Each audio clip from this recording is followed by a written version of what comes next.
Hello दोस्तों, history class को आगे बढ़ाते हुए आज हम नया टॉपिक स्टार्ट कर रहे हैं मध्यकालीन भारत।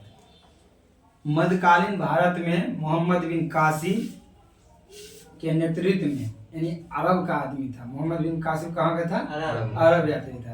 अरब मोहम्मद बिन कासिम के नेतृत्व में अरब ने सबसे पहले कहाँ आक्रमण किया? सिंध पर। कब किया? तो 712 में किया। उस समय वहाँ का शासक कौन था? तो दाहिर। क्या नाम था? दाहिर। बड़ा इम्पोर्टेंट है। यहाँ उनका आक्रमण करने के पीछे, यानी कि मोहम्मद बिन कासिम का आक्रमण करने के पीछे मुख्य उद्देश्य क्या था? धन दौलत लूटना और इस्लाम धर्म का प्रचार प्रसार करना। अरब आक्रमणकारी किस दर्रे से होकर आए थे? बोलन दर्रे। किस दर्रे से होकर आए थे? बोलन दर्रे से भारत आए थे। सिंध विजय की जानकारी कैसे मिलती है? सिंध पर आक्रमण किया था। चचनामा से मिलता है कि मोहम्मद बिन कासिम ने सिंध पर आक्रमण किया। पूछेगा मोहम्मद बिन कासिम कहाँ का था? महमूद गजनवी। गजनी साम्राज्य की स्थापना किसने किया? अल्पतगीन नामक तुर्क सरदार ने 932 में किया।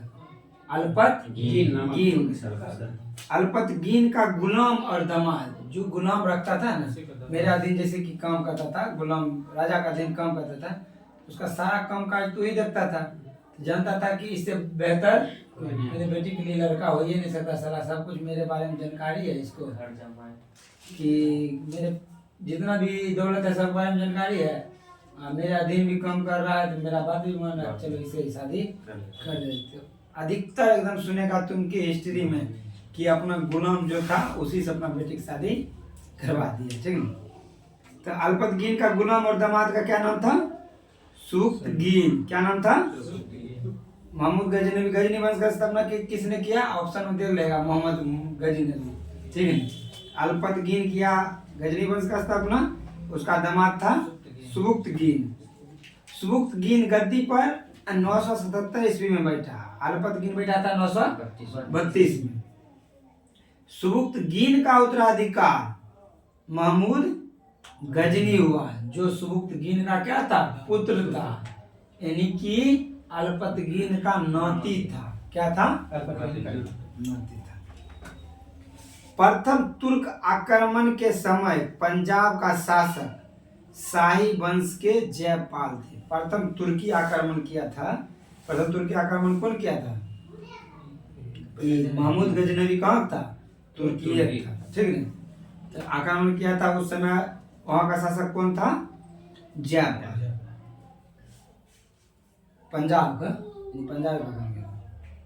अपने पिता के शासन काल में महमूद गजनी खुरासन का शासक बना। खुरासन एक छोटा सा प्रांत था। पहले देखता था कि ये प्रांत संभाल लेता है, देख लेता था कि ये प्रांत छोटा संभाल लिया, तब बड़ा गद्दी देता था। एक ही बार पूरा गद्दी नहीं दिया जाता है। ठीक है। पहले देख लेता है कि इसमें काबिलियत है कि नहीं। अपने पिता के शासन काल में महमूद गजनी खुरासन का शासक बना।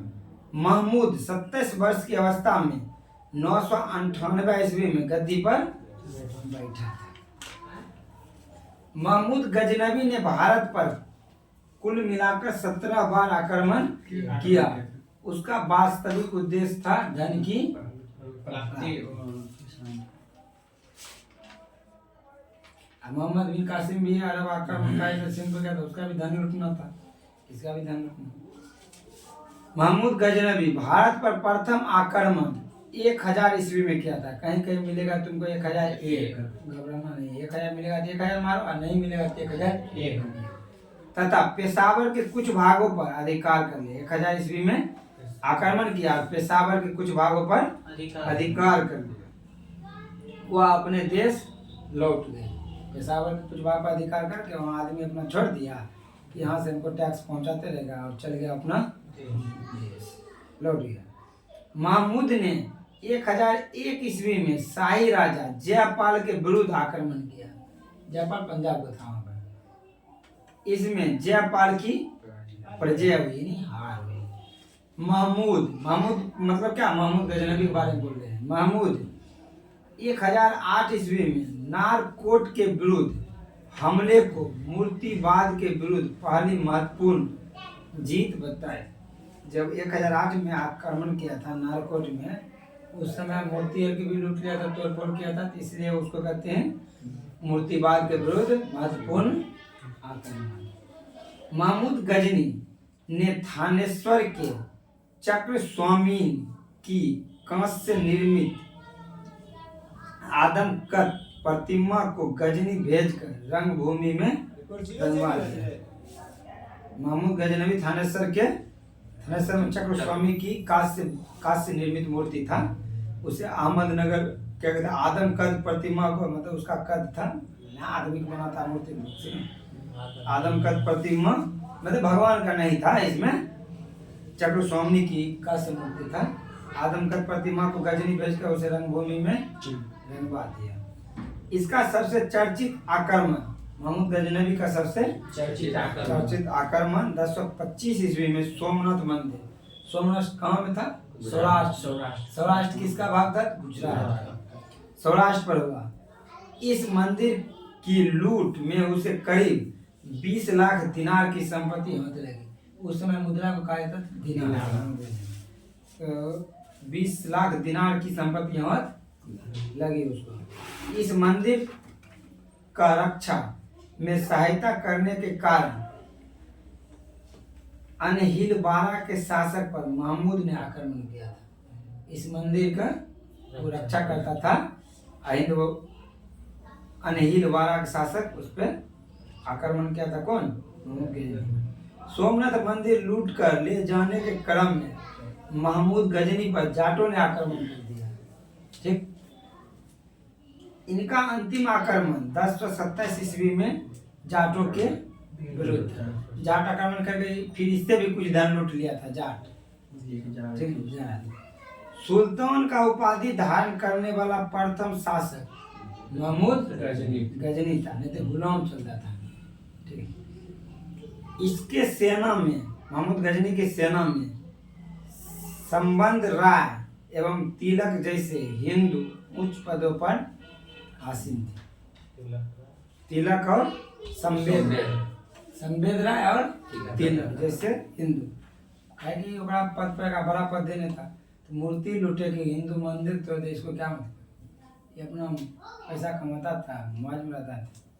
ठीक है, संवेद राय और तिलक, इनके अखबार मोहम्मद गजनी के दरबार में अलबरूनी, फिरदौसी तथा फारूकी महमूद गजनी के दरबार में रहता था। ठीक, दरबारी कवि था, क्या नाम था? अलबरूनी, फिरदौसी, फारूकी। ठीक, दरबारी था महमूद गजनी के दरबार में। शाहनामा के लेखक कौन थे? फिरदौसी। शाहनामा के लेखक फिरदौसी। ये सब दरबारी कवि थे और उत्तरी एक इतिहासकार था जो एक इतिहास लिखा था। महमूद की मृत्यु 1030 ईस्वी में हो गया। शाहनामा के लेखक महमूद ने मुल्तान को 1006 ईस्वी में विजित किया, मतलब जीत लिया। महमूद ने कन्नौज पर 1018 ईस्वी में अधिकार किया।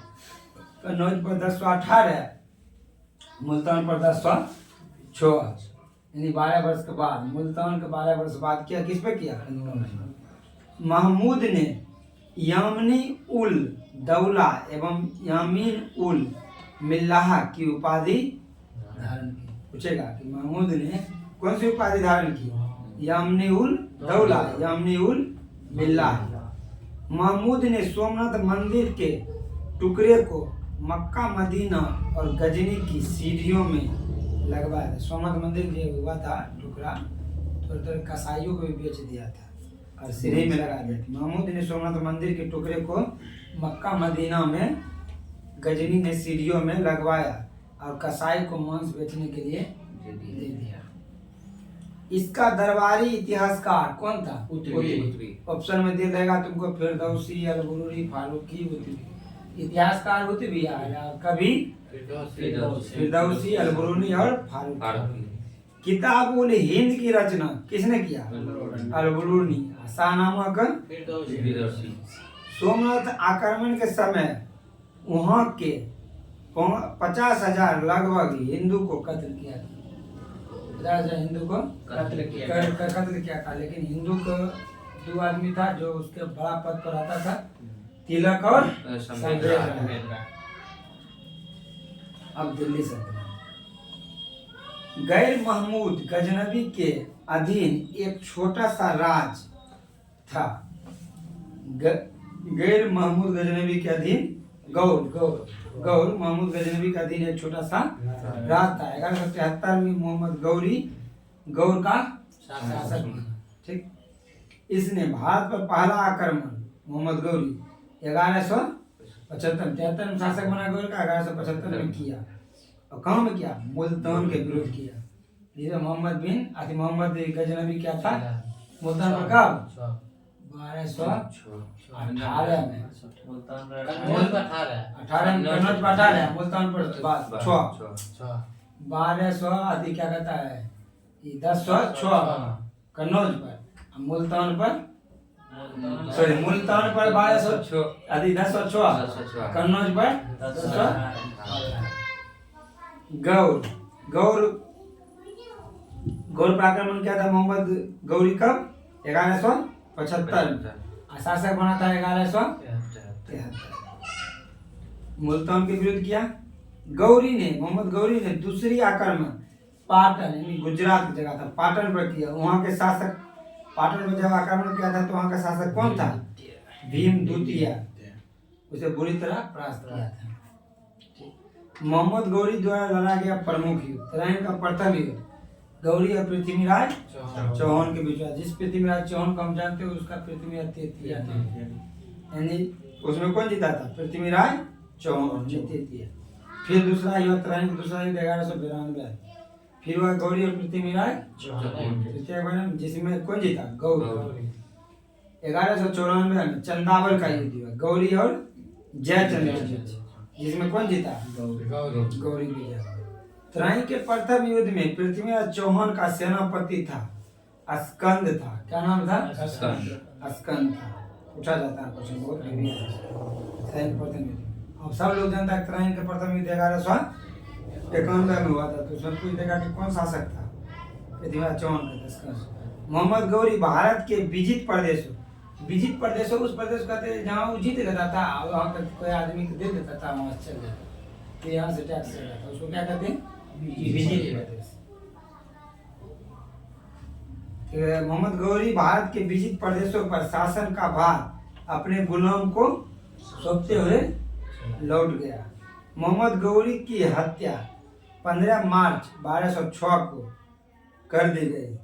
तराइन के द्वितीय युद्ध में मुस्लिम शक्ति की प्रथम युद्ध में जैसे ही हारा ना पृथ्वीराज चौहान चाहता उसको मार देता तो मुस्लिम का नींवे नहीं रखा था, खत्म हो जाता।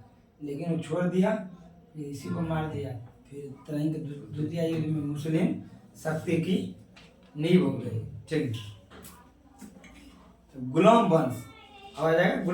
गुलाम वंश की स्थापना जैसे हमारा फिर उसका ही गुलाम था कुतुबुद्दीन।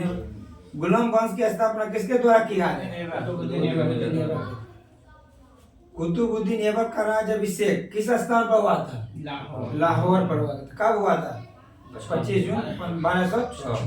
कुतुबुद्दीन ऐबक ने अपने साम्राज्य की राजधानी किसे घोषित किया? लाहौर। भारत में तुर्की राज के संस्थापक कुतुबुद्दीन ऐबक को माना जाता है वास्तविक संस्थापक। कुतुबुद्दीन ऐबक ने कभी सुल्तान की उपाधि धारण नहीं की। इसने केवल मलिक और सिपाह सलाह का पद धारण यानी गुलाम का। कुतुबुद्दीन ऐबक को उदारता तथा अत्यधिक दान देने के लिए इसे कहा जाता है लाख बख्श। लाखों दान देता था इसलिए इसे लाख बख्श को उपाधि दिया गया। अत्यंत जुरीली आवाज में कुरान पढ़ने के कारण ऐबक को किस उपाधि से दिया गया? कुरान खां को उपाधि दिया गया। भारत की प्रथम मस्जिद कुब्बत उल इस्लाम की स्थापना किसने किया? कुतुबुद्दीन ऐबक ने सूफी संत ख्वाजा कुतुबुद्दीन बख्तियार काकी के नाम पर कुतुब मीनार का निर्माण शुरू करवाया। कुतुबुद्दीन ऐबक की मृत्यु कब हो गई? 1210 में। चौगान खेलते समय घोड़े से गिर जाने लगा। कुतुबुद्दीन ऐबक के मृत्यु के बाद उसका पुत्र आराम शाह 10 महीना तक गद्दी पर बैठा, ठीक, को पदस्थ कर गुलाम वंश का अगला शासक हुआ। फिर आराम शाह को हरा दिया क्या, इल्तुतमिश, उसका दामाद था कुतुबुद्दीन ऐबक, ठीक नहीं, हरा दिया इसको आराम शाह का, उसका बेटा का। योग शासक भी नहीं था आराम शाह। इल्तुतमिश सुल्तान बनने से पूर्व किस प्रांत का सूबेदार था, बदायूं, पूछा जाता है। इल्तुतमिश सुल्तान बनने से कहाँ का शासक था, दिल्ली सल्तनत का वास्तविक संस्थापक किसे माना जाता है, इल्तुतमिश। तुर्की राज का वास्तविक संस्थापक इल्तुतमिश को गुलामों का गुलाम भी कहा जाता है। गुलाम को गुलाम था, गरीब गुलाम था कुतुबुद्दीन ऐबक, और उसका गुलाम था इल्तुतमिश। दिल्ली सल्तनत का प्रथम सुल्तान था जिसने दिल्ली को अपनी राजधानी बनाया तथा बगदाद के खलीफा से सुल्तान की उपाधि। इल्तुतमिश ने 40 योग्य तुर्क गुलामों को मिलाकर तुर्क ए चिहलगान यानी 40 दल का गठन किया। मंगोल आक्रमणकारी चंगेज खान भारत के उत्तर पश्चिम सीमा पर किसके शासनकाल में आया था, इल्तुतमिश के शासन काल में मंगोल आक्रमणकारी चंगेज खान पूछा जाता है, खूब क्वेश्चन। चंगेज खान किसके शासन काल में आया था, इल्तुतमिश ने भारत में इक्ता व्यवस्था शुरू किया था। बलवान इस इक्ता प्रथा को समाप्त किया था। इक्ता एक अरबी शब्द है जिसका अर्थ होता है भूमि को लेने वाले इक्ता दारी कहते हैं। भूमि को लेने वाले क्या कहते हैं। वर्ष 1236 में दिल्ली सल्तनत की गद्दी पर बैठने वाला प्रथम और अंतिम मुस्लिम महिला शासक कौन थे, प्रथम और अंतिम महिला थी, उसका मृत्यु हुआ तो बेटा। रजिया के सुल्तान बनने के पश्चात गुलाम याकूत को किस पद पर नियुक्त किया गया था, अमीर आखुर पद पर गुलाम याकूत को नियुक्त किया गया था। रजिया सुल्तान के विरोध अमीरों ने रजिया की हत्या करवाकर किसे दिल्ली सल्तनत की गद्दी पर बैठाया, बहराम शाह। किसको बैठवाया, बहराम शाह जो था इल्तुतमिश के बेटा, ठीक है। बहराम शाह कुतुबुद्दीन ऐबक के बेटा था आराम शाह, इल्तुतमिश के बेटा था बहराम शाह, ध्यान रखना, ठीक। बहराम शाह के कार्यकाल में नायब ए मुमालिकत पद का सृजन किया गया जिसमें संपूर्ण अधिकार निहित होते थे। इस पद पर सर्वप्रथम यतगीन को नियुक्त किया गया था। पूछता है दिल्ली सल्तनत के किस शासक ने बलबन को नायब ए मुमालिकत पद नियुक्त किया, नासिरुद्दीन महमूद। गुलाम वंश का नासिरुद्दीन महमूद था, अच्छा शासक था ये भी। ये था नासिरुद्दीन महमूद था बलबन का गुलाम। बलबन को उलू खां की उपाधि किसने दिया था, नासिरुद्दीन महमूद ने। दिल्ली का सुल्तान बनने के पश्चात तुर्कान ए चालगानी को किसने समाप्त किया, बलबन 40 दल वाला। अपने विरोधियों के प्रति बलबन कौन नीति अपनाया, बलबन प्रथम सुल्तान था जिसने राजस्व के सिद्धांत का प्रतिपादन किया। पूछा जाता है दिल्ली सल्तनत में कौन सा शासक राजस्व सिद्धांत का प्रतिपादन किया, बलबन। उसे राजस्व को नियामत खुदरा यानी ईश्वर द्वार प्रदत्त तथा राजाओं को जिले इलाई यानी ईश्वर की छाया कहा जाता था, बलबन। सिजदा एवं पावोस प्रथा किसने शुरू करवाया, बलबन। सिजदा मतलब सर झुकाना, पावोस मतलब पैर छूना। बलबन ने किस नाम से एक सैन्य विभाग की स्थापना की, दीवाने अर्ज। सैन्य विभाग, बलबन के सैन्य विभाग का नाम था दीवाने अर्ज। गुलाम वंश का अंतिम शासक कौन था, शमसुद्दीन तैमूर। बलबन नासिरुद्दीन महमूद उसका गुलाम था और उसका दामाद था, ठीक।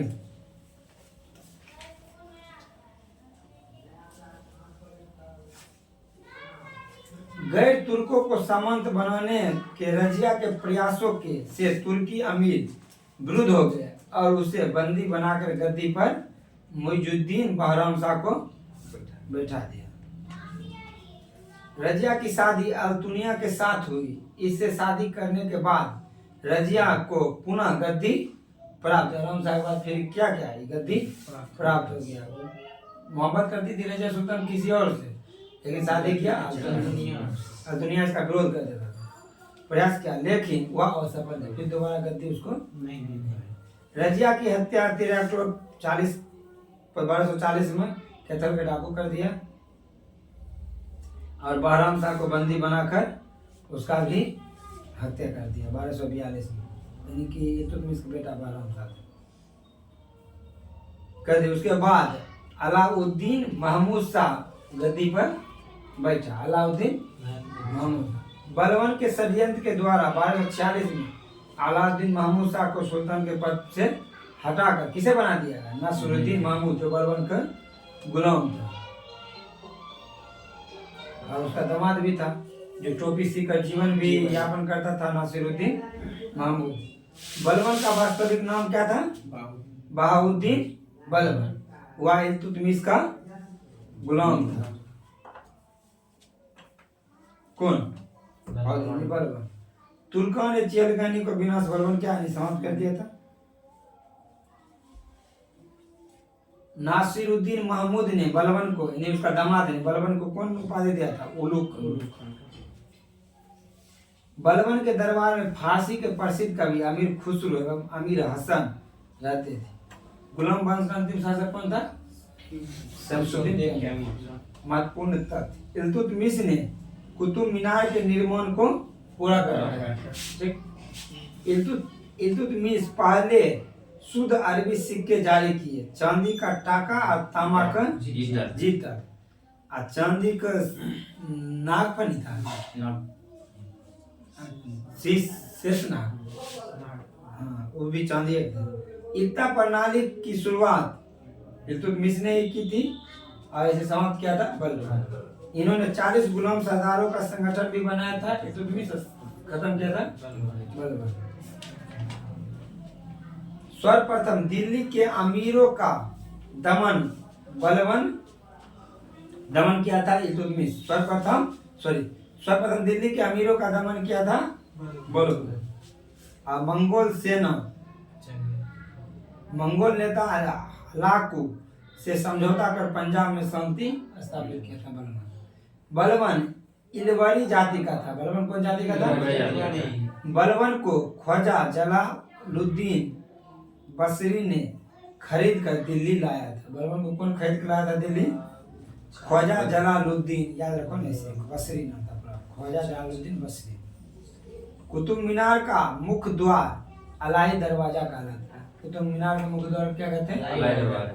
बलवन ने कहा, अलाई दरवाजा का निर्माण किसने करवाया था, अकबर। बलवन ने कहा राजा धरती पर ईश्वर का प्रतिनिधि होता है, कहा था। अब आया था गुलाम वंश के बाद कौन आया, खिलजी। गुलाम वंश के शासन को समाप्त कर 13 जून 1290 ईस्वी को जलालुद्दीन खिलजी ने खिलजी वंश की स्थापना, जो अलाउद्दीन खिलजी के चाचा और उसका ससुर, यानी बेटी से ब्याह किया था, कौन, अलाउद्दीन खिलजी। पूछेगा खिलजी वंश का स्थापना किसने किया, ऑप्शन में अलाउद्दीन खिलजी रहता है, हमारा था बच्चा गलत हो जाता। जलालुद्दीन खिलजी। अलाउद्दीन खिलजी कौन था, चाचा ससुर। अलाउद्दीन खिलजी, इसने किले खरी को अपनी राजधानी बनाया। जलालुद्दीन की हत्या, यानी जलालुद्दीन किले खरी को अपनी राजधानी बनाया। और जलालुद्दीन की हत्या 1296 ईस्वी में उसके भतीजा और दामाद अलाउद्दीन खिलजी ने करा दिया और मार दिया, करमानीपुर यानी इलाहाबाद में कर दिया। ठीक, तो 6 वर्ष तक ये जलालुद्दीन खिलजी गद्दी पर बैठा, 1290 से 1296। अब 1296 में आ गया कौन, अलाउद्दीन खिलजी। अलाउद्दीन खिलजी ने सेना को नगद वेतन देने एवं अस्थायी सेना की नींव रखी। पहले था कि जिसको जितना सेना जरूरत पड़ता था उस टाइम रुपया देता था, और उसके बाद फिर अपना को फिर अपना लेकिन इनकी की अस्थायी बना दिया सेना, मतलब कि वेतन देंगे आप तो मेरे दरबार में रहेगा। जैसे अभी सेना अस्थायी है ना। अलाउद्दीन खिलजी, इसके पास सबसे विशाल अस्थायी सेना थी। घोड़ा दागने एवं सैनिक का हुलिया लिखने की प्रथा अलाउद्दीन खिलजी ने ही चलाई। अलाउद्दीन ने भू राजस्व की दर बढ़ाकर उपज का 1/2 भाग कर दिया। पहले था उपज के 1/4 भाग। इसने खम्स यानी लूट का धन को खम्स कहते थे, में सुल्तान का हिस्सा 1/4 होता था, यानी कि 4 रुपया अगर लूट के लाता तो 1 रुपया सुल्तान को, उसके स्थान पर कर दिया 4/3। 4 रुपया अब लूट का आएगा तो सुल्तान का क्या रुपया होना चाहिए? 3 रुपया। 1 रुपया में तुम सब लोग समझ गया, भाग कर दिया। इसने कम तोलने वाले व्यापारियों का मांस काट लेता था, जितना कम तोलता था। इसने मूल नियंत्रण प्रणाली को दृढ़ता प्रदान कर दी। मूल नियंत्रण प्रणाली बाजार नियंत्रण था। दक्षिण विजय के लिए इसने मलिक कपूर, यानी यह हिजरा था जिसको दिनार खरीद लेते 1000 दिनार, मलिक कपूर को भेजा दक्षिण विजय के लिए। इसने जमायत खाना मस्जिद, अलाई दरवाजा, सीरी किला, 1000 खम्स महल का निर्माण करवाया। अलाई दरवाजा क्या था? उसका मुख्य द्वार था, निर्माण अलाउद्दीन खिलजी ने करवाया। बलवन उसका कुछ देख रेख में करवाया, अकबर। अलाई दरवाजा, सीरी का किला, 1000 खम्स महल का निर्माण किसने करवाया? अलाउद्दीन खिलजी। अलाई दरवाजा को इस्लामी वास्तुकार का रत्न कहा जाता है। क्या कहा जाता है? रत्न। इसने सिकंदर सानी की उपाधि धारण की। अलाउद्दीन खिलजी सिकंदर सानी की उपाधि धारण की। द्वितीय सिकंदर कहलाता था। अलाउद्दीन खिलजी चाहता था कि विश्व पर अपना पूरा परचम लहराए, लेकिन ऐसा संभव नहीं। दीवान रियासत, यह व्यापारियों पर नियंत्रण रखता था, जिसे क्या कहता था? दीवान रियासत। अध्यक्ष था याकूब। व्यापारियों पर नियंत्रण रखता था दीवान रियासत विभाग। दीवान खैरात था, जो बैठ के खाता था। नहीं कहता है कि अपना पिताजी को राज समझता है खैरात, तो दीवान खैरात। सहनी ये मंडी, प्रत्येक बाजार में बाजार का अधीक्षक को कहते थे सहनी ये मंडी। वरीद, बाजार के अंदर घूमकर बाजार का निरीक्षण करता था, उसे कहते थे वरीद। सहना ये मंडी बाजार का अधीक्षक होता था। दीवान रियासत या व्यापारियों पर नियंत्रण रखता था। मुनहियान वह गुप्तचर विभाग गुप्त सूचना प्राप्त करता था। मुनहियान और गुप्तचर विभाग। सराय अदल, यहाँ वस्त्र, शक्कर, जड़ी बूटी, मेवा, दीपक का तेल एवं अन्य निर्मित वस्तुएं बिकने के लिए आती थी, उसे कहते थे सराय अदल। आज के बदला हम तुम रुपया दे के भी ले जा सकता, सामान बदला सामान भी ले जाए।